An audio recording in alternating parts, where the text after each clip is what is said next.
السلام عليكم ورحمة الله وبركاته. الحمد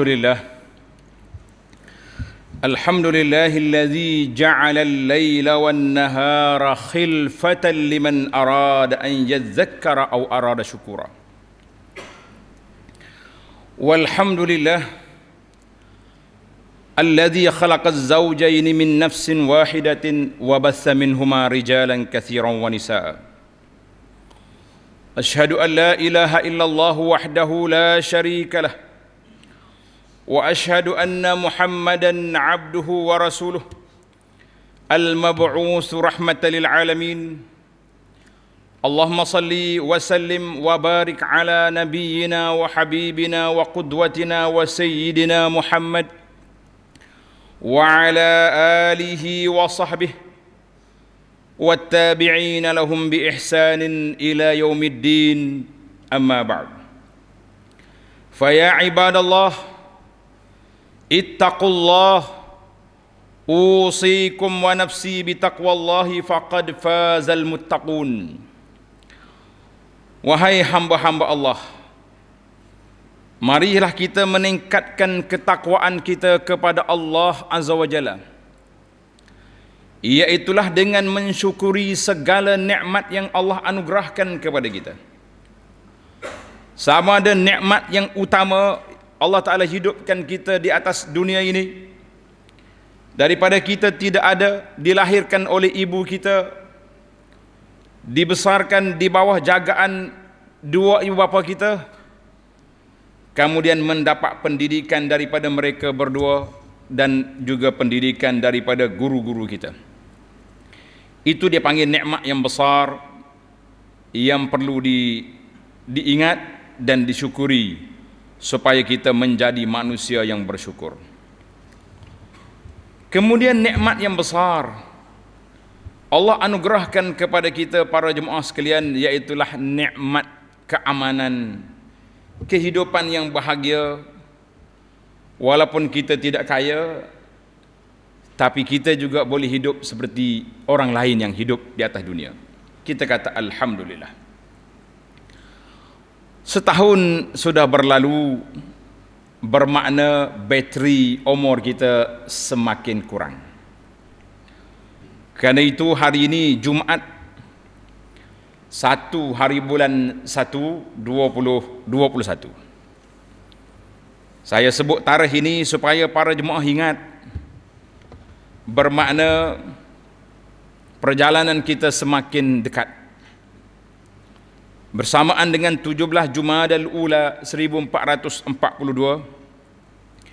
artinya apabila berlalunya suatu tempoh, bermakna hilang satu tempoh. Bila bertambah tahun umur, bermakna hilang baki umur.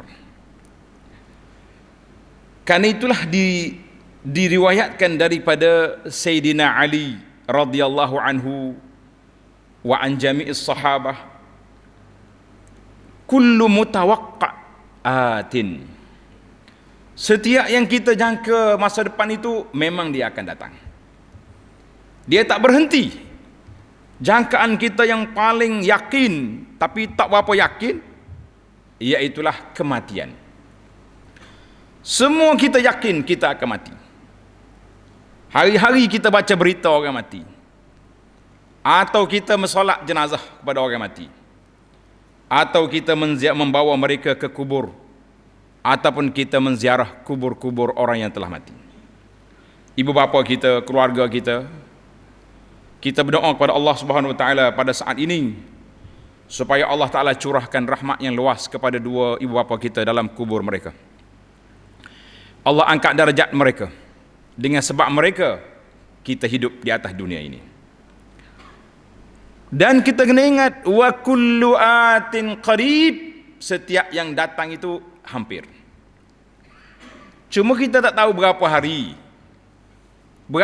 lagi baki umur kita nak menghampiri destinasi untuk sampai ke kubur.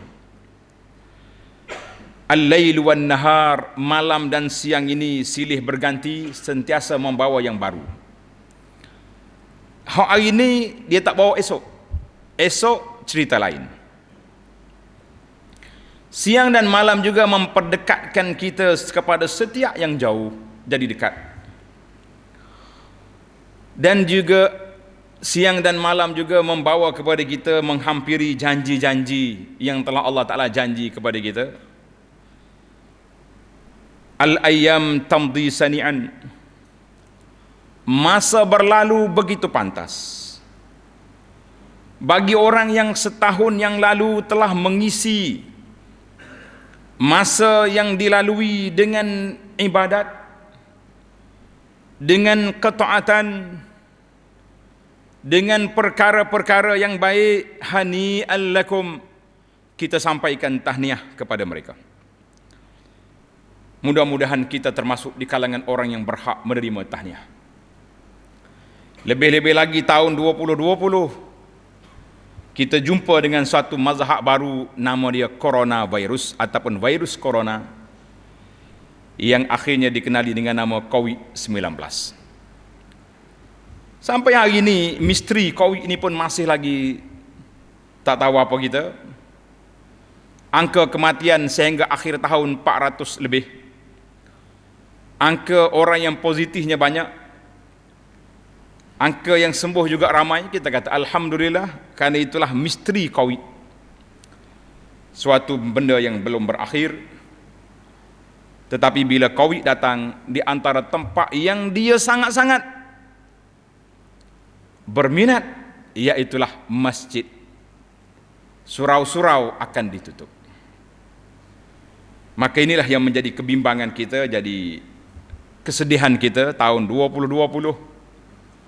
Ada di kalangan jemaah yang tak solat Jumaat 12 ataupun 14 minggu berturut-turut. Dia berlalu dan insya-Allah sebagaimana kita kata, setiap yang datang berlah akan pergi, yang tak mari lagi akan datang. Kita kata musibah itu insya-Allah berlalu, tapi janji Allah Azza wa Jalla untuk mematikan kita akan datang. Seorang syekh yang hebat, ulama dalam bidang hadis, tiba-tiba dia diserang COVID-19.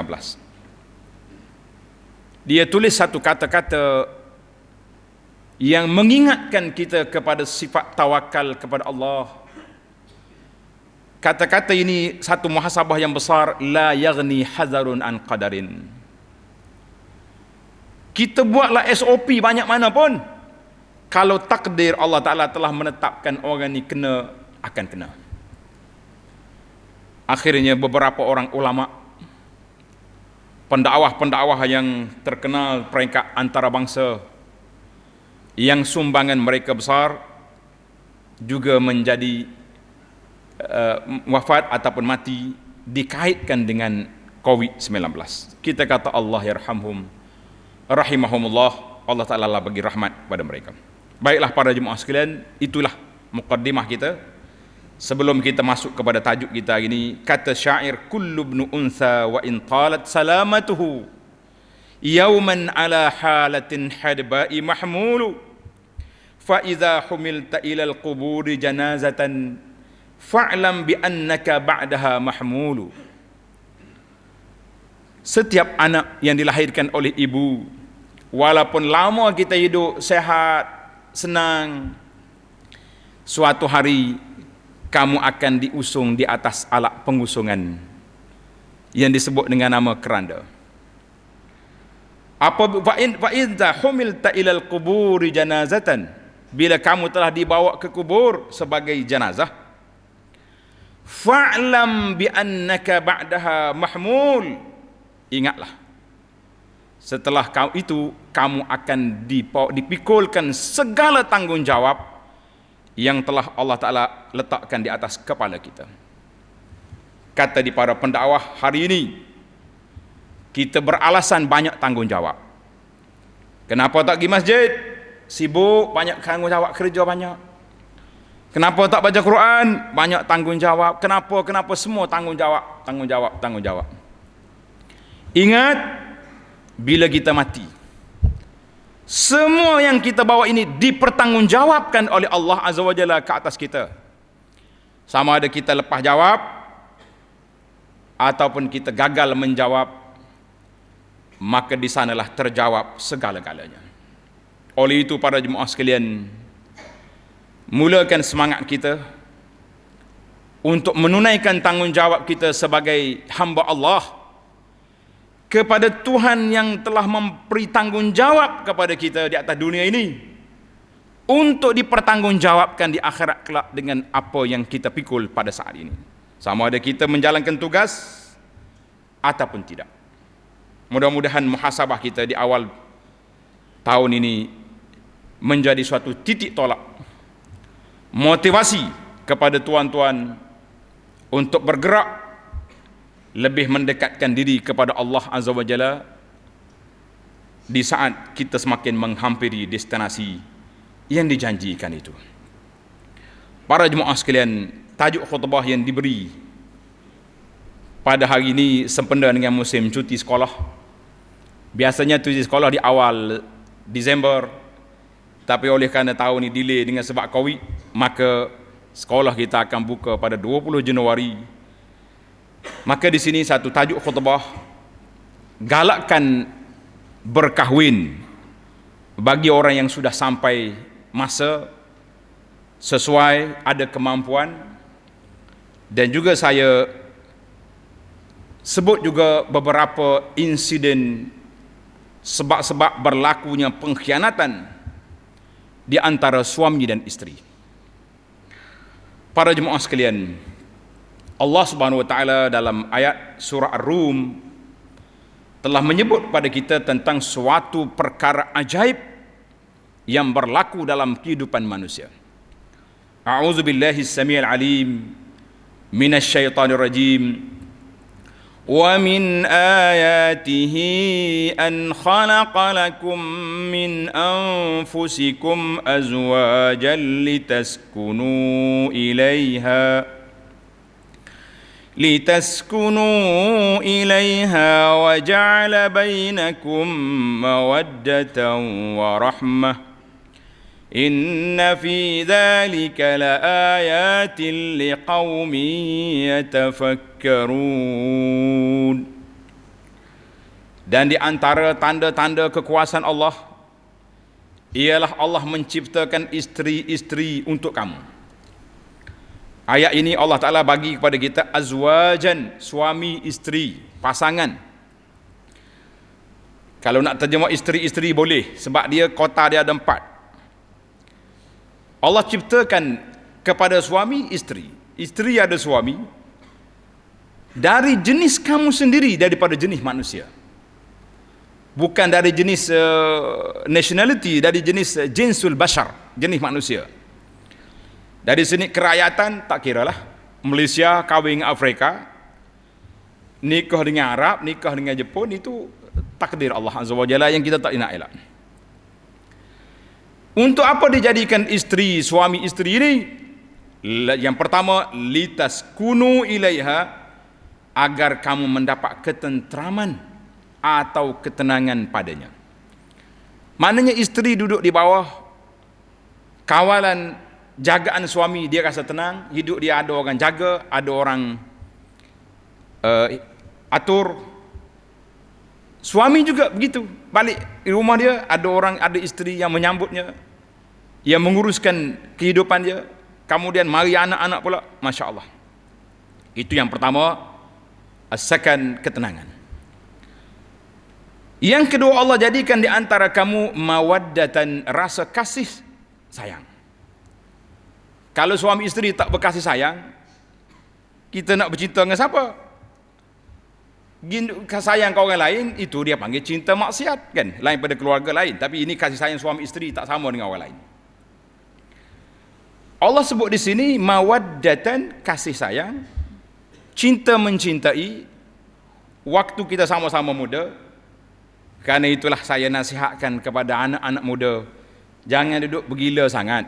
Hari-hari duduk tulis sayang ke bini di Facebook. Facebook ni untuk ditatap oleh orang ramai.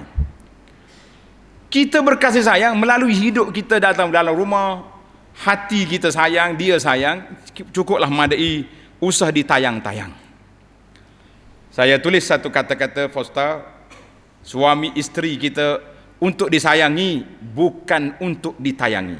Tuan-tuan ingat kata-kata ini. Isteri kita untuk disayangi, bukan untuk ditayangi. Habis orang dia tayang. Kemudian marilah orang-orang dengki, orang-orang hasad, yang sakit hati dan macam-macam cerita akan berlaku nanti dalam khutbah yang berikutnya, iaitulah al-khiyanatu baina zawjaini, punca-punca berlakunya pengkhianatan. Yang ketiga Allah sebut warahmah, adanya rasa kasihan belas. Orang ni sakit, orang ni uzur, ataupun kita sama-sama sudah tua esok nak bercinta-cinti, tak lagi lah, tapi rahmah, kasihan belas tu ada. Alhamdulillah. Allah kata apa di akhir ayat ini? Inna fi dzalika laayat liqaumin yatafakkarun. Allah kata pada yang demikian itu, sukun, sakinah, mawaddah, rahmah, benar-benar terdapat tanda-tanda kekuasaan Allah bagi orang yang berfikir. Surah Ar-Rum ayat 21. Para jemaah sekalian, berkahwin atau bernikah dalam kehidupan beragama dan bermasyarakat merupakan perkara besar yang sangat penting. Jangan duduk main suka-suka begitulah. Setiap peribadi muslim dan muslimah sangat perlu ke perkahwinan. Hidup berpasangan adalah sunnah, aturan Allah pada makhluknya. Manakala manusia tak menikah tu jadi pelik, kan? Kecuali orang uzur, cerita lain.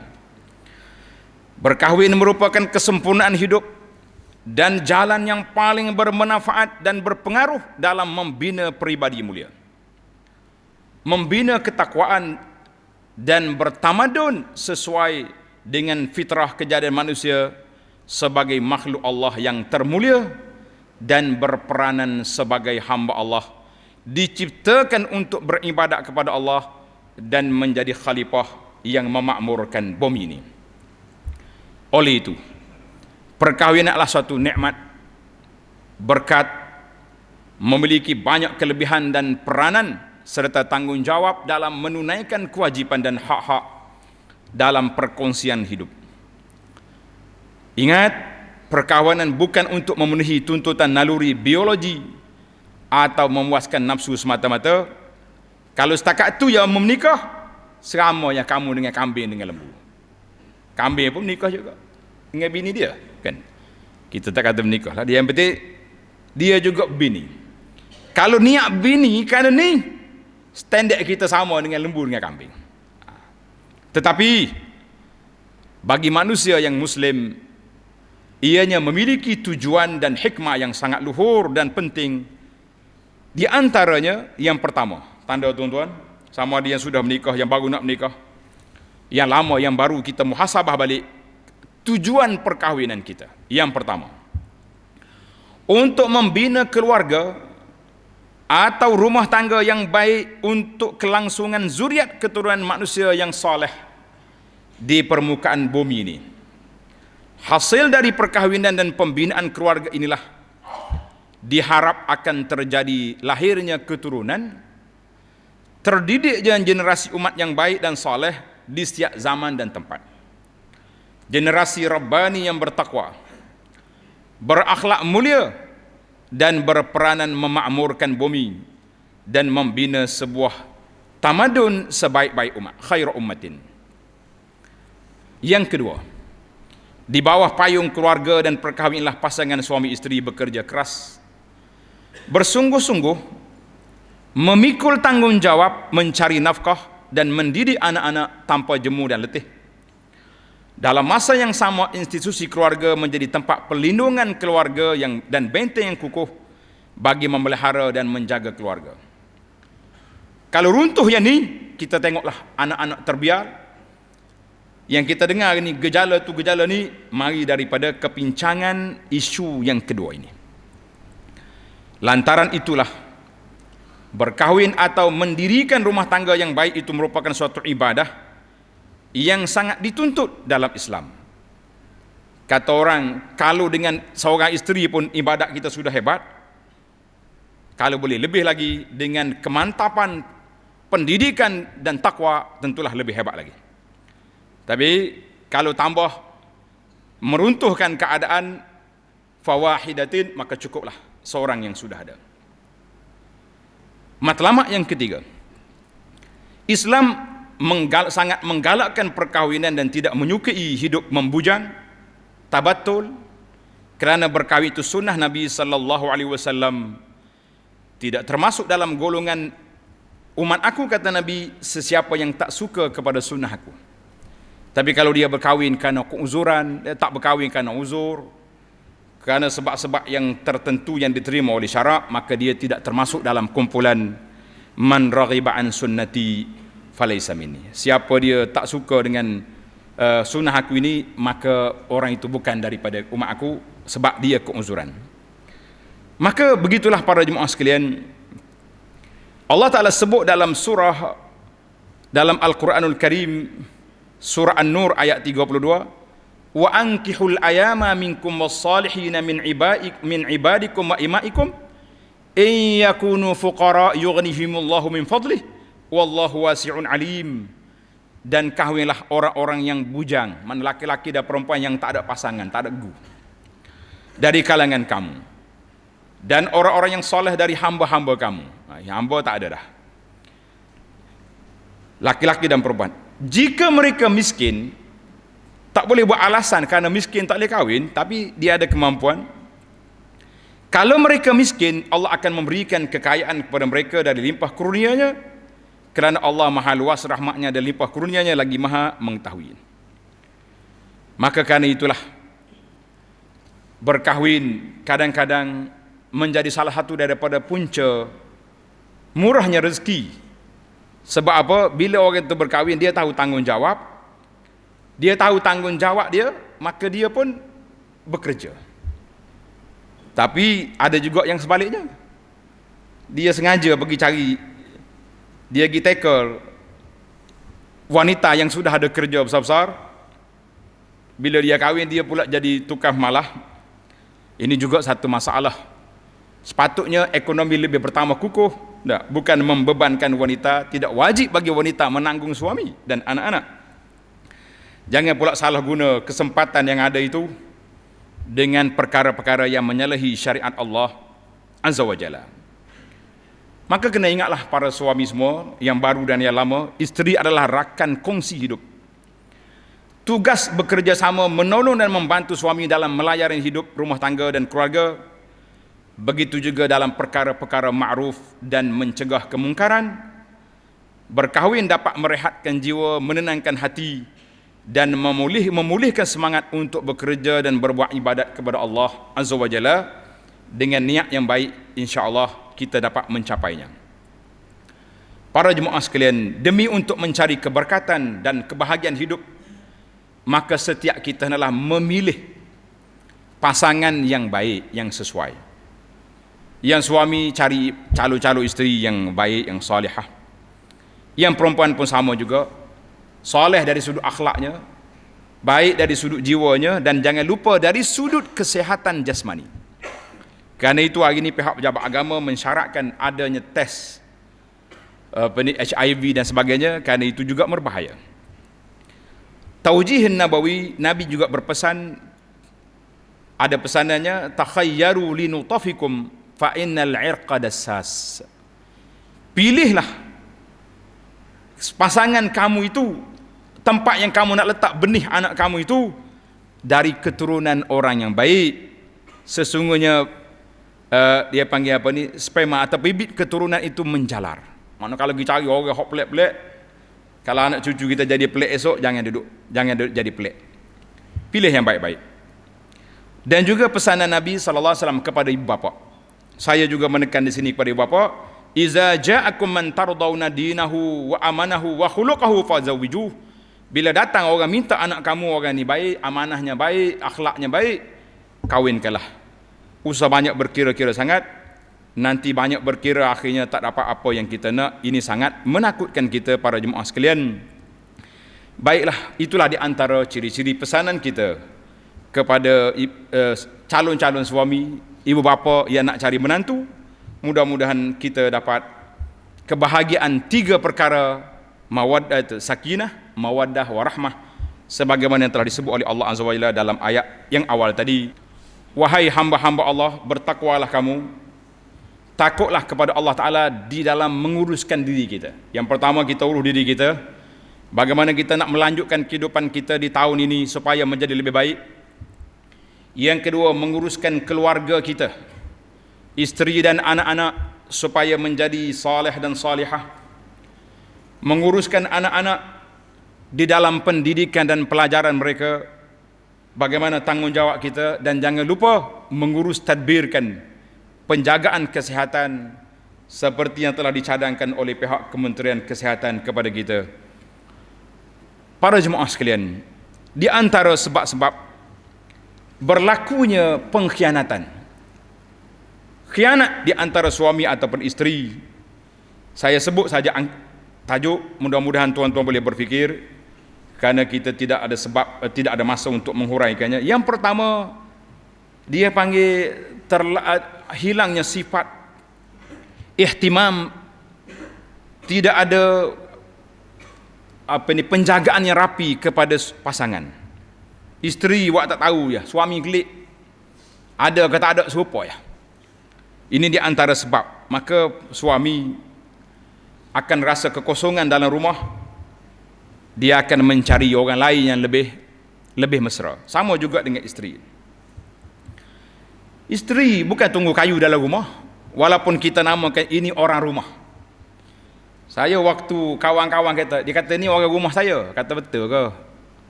Kalau zaman dulu istilah orang rumah betul. Sebab orang isteri tak kerja, dia duduk rumah. Siang malam 24 jam duduk rumah.